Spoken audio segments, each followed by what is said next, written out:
Welcome, Virgo, to your Libra Full Moon deep dive forecast for the ascendant, the sun, or the moon. Across the 1st or 2nd of April, depending on location, the full moon at 12 degrees 21 in the sign of Libra goes face to face with the sun in the fire sign of Aries. Full moons create a lot of intensity, but each full moon has its own unique identity. I'm going to share with you, Virgo, your event chart from a purely Virgo perspective. At the end of the video, you'll have a clearer understanding of what the next fortnight holds in terms of energy, in terms of work, finance, and relationships. I'm astrologer Patrick Arundell, and a very warm welcome. If you've yet to subscribe to the channel, please do so now to help it to continue to thrive. On the screen is your event chart. Now, the moon in Libra is very much about equilibrium, but we can't just consider that need for harmony and balance. We also need to consider the house, and the house is house two, which is very much to do with foundations, can be to do with everyday finance, but it can also be to do with our values, but crucially our self-worth. The moon's very much about our emotion. Now, the gathering of energy on the other side of the heavens in Aries is very much to do with shared finance, long-term finance, maybe to do with investment, but also where we're most connected or devoted. But the second eighth house axis can also be where we're rather attached. What can happen in a very practical way over the next 2 weeks is a need just to make sure the books are balanced. So whatever we're spending in the here and now, make sure we're mindful of what's upcoming. But we all know that costs are going up, so that's easier said than done. You also have the planet of resistance and constriction, Saturn in that eighth house. There may be a way that you've earned money in the past or gained dividends from investments that could tamper down with the current world events. But what you can gain from this event is from Jupiter, the planet of plenty and optimism. Now, Jupiter ironically forges a square with the sun and a square with the moon, a T-square, but for you is in the part of your chart to do with your future, but also your connections to others. And it may be through discussion with friends that you understand some of the things that you may need to realign. But if you do encounter someone over the next 2 weeks who sees things very differently to you or tries to force their values on you, it's going to be important for you to stand up with for what you feel is right. And that's why we need to look at the overall map of this event. So your ruler, Virgo, Mercury, is in a stunning alliance with Jupiter.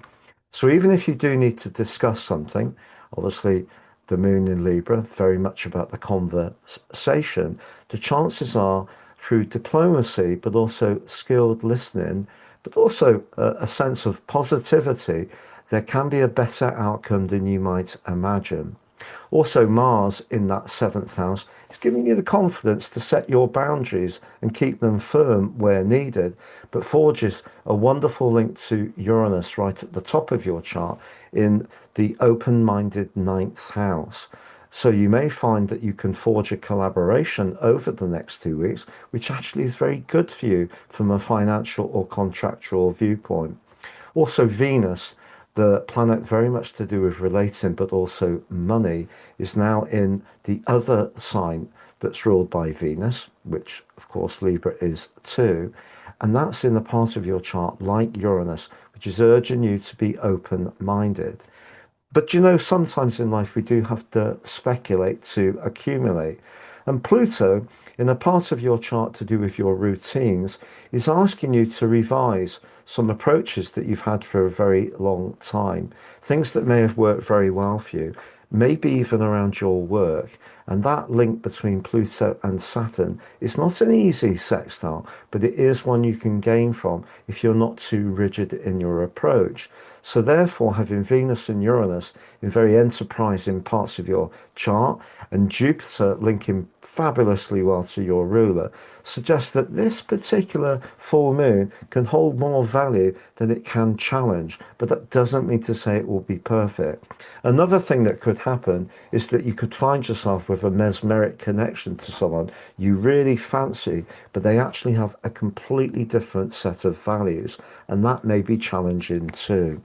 I'm going to reprise those 4 areas of energy, work, relationships, and finance. But if you've yet to watch your April deep dive forecast, Virgo, it's on the screen now. You can also sign up for your free daily horoscope to be fired to your device each morning for your reflective pit stop. Please see the link below. If you'd like to work with me one-to-one, absolute pleasure. Please see my testimonials. And we know that things are tough for people just now. So we're maintaining our special offer of 50% off on the personal horoscopes. Please see below for more. So to summarize, I actually feel this can be a very positive time for your relationships as long as your values are met. If there is something out of kilter between your current everyday finances and your longer term planning, it'd hardly be a surprise at the moment. But don't underestimate your ability to be enterprising to deal with that. But I also feel that if you do reach a little bit of a roadblock around a long-term financial matter, there is a different way of looking at things, and that's where the moon in Libra can be so valuable, because that need for balance is part of it, but most of all, its ability to help you to think about your emotion. And that thinking and just making sure that you feel comfortable with whatever's being discussed can help you to guide you through the next 2 weeks. All the best, Virgo. Take care and goodbye.